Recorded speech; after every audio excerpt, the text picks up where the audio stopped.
Sonalika 740 truck బండి truck book లేదు దీనికి.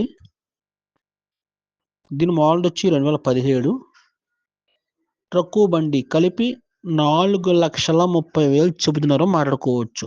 ఈ ట్రక్కు బండి మన పంగులగూడెం అవతల ఉన్నాయి, రైతు దగ్గర. సోనాలిక 740 ట్రక్కు బండి ట్రక్ బుక్ లేదు దీనికి. దీని మోడల్ వచ్చి 2017. ట్రక్కు బండి కలిపి 4,30,000 చెబుతున్నారు, మాట్లాడుకోవచ్చు. ఈ ట్రక్కు బండి మన పంగులగూడెం అవతల ఉన్నాయి, రైతు దగ్గర.